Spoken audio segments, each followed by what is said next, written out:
man jalasal akhyar, barang siapa orang yang duduk dengan orang-orang yang baik, Allah akan menanamkan keazaman kepada orang itu untuk cenderung kepada kebaikan. Orang yang bersahabat dengan orang yang tidak baik, terpulang apa saja sifat tidak baiknya. Rakus dunia kah, suka kacau orang kah, suka tunjuk ajar komen tak baik dalam Facebook kah, ataupun suka dia tunjuk ajar macam mana untuk dia bantai si fulan kah, apa saja akan berpindah juga perangainya.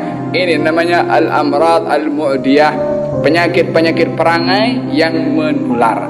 Nak tahu perangai kita baik atau tak baik, tengok dengan siapa kita bersahabat. Faham dong? Olehada baginda Rasulullah sallallahu alaihi wasallam ketika duduk dengan beberapa orang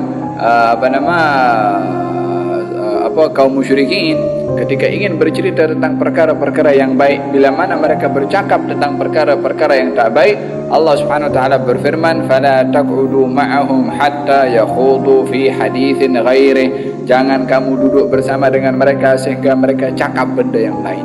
Selagi dalam percakapan itu adalah benda-benda yang tak elok, kamu jangan duduk dengan mereka. Demikian kata Allah Subhanahu wa taala kepada Rasulullah sallallahu alaihi wasallam. Zaman kita sekarang adalah perbincangan itu, kalau tidak ada perkara-perkara memburukkan kepada orang lain, macam tak sedap, mesti kita akan cakap pasal hal orang.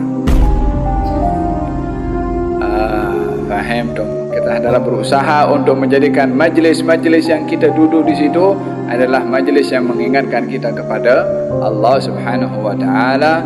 Gal wasiat Luqman al-Hakim kepada anaknya, "Wahai anakku, duduklah dengan ulama dan bersamalah dengan para hukama, ahli-ahli hikmah.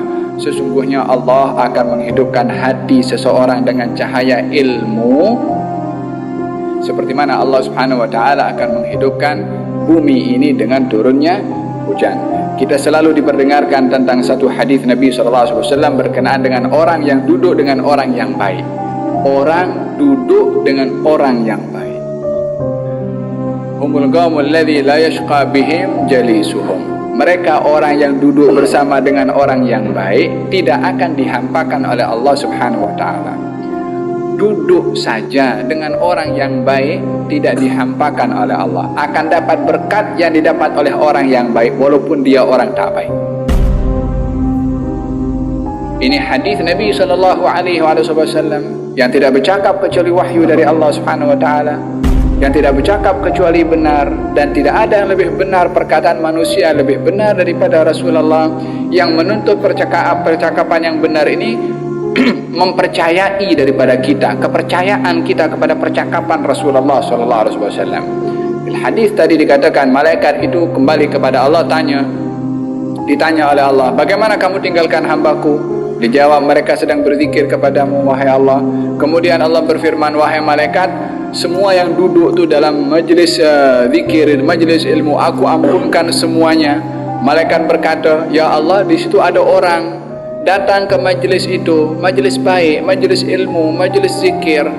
Dia orang ini banyak dosa. Datang ke majlis bukan karena nak hadir majlis saja kot, mungkin tengok ramai-ramai ke, atau yakni walhasil datang ke majlis bukan kerana untuk hadir majlis.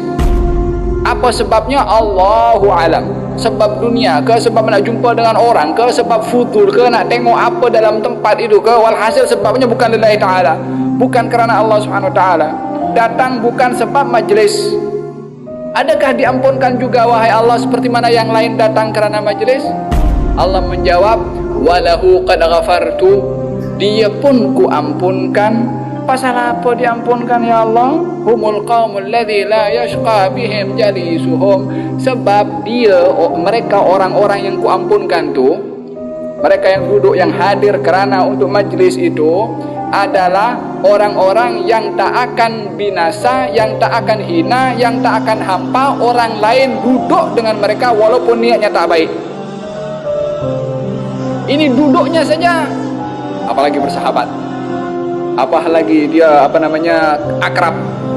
Maka jangan tanya keberkatan duduk dengan orang-orang yang baik. Kalau duduk saja mendapatkan pengampunan, apatah lagi bersahabat dan juga rapat dengan mereka. Semoga Allah Subhanahu wa taala menjaga kita daripada sahabat-sahabat yang tidak baik. dan dijaga oleh Allah Subhanahu wa taala untuk dibimbing supaya rapat bersahabat dengan orang-orang yang baik, sehingga kebaikan dalam persahabatan di dunia ini akan membawa manfaat di barzakh dan juga di akhirat, seperti mana digambarkan oleh Allah Subhanahu wa taala di dalam Al-Qur'an, ikhwanan ala sururin mutaqabilin, mereka yang bersaudara di dunia akan berjumpa nanti di akhirat dalam keadaan gembira satu dengan yang lain. Amin, Allahumma amin.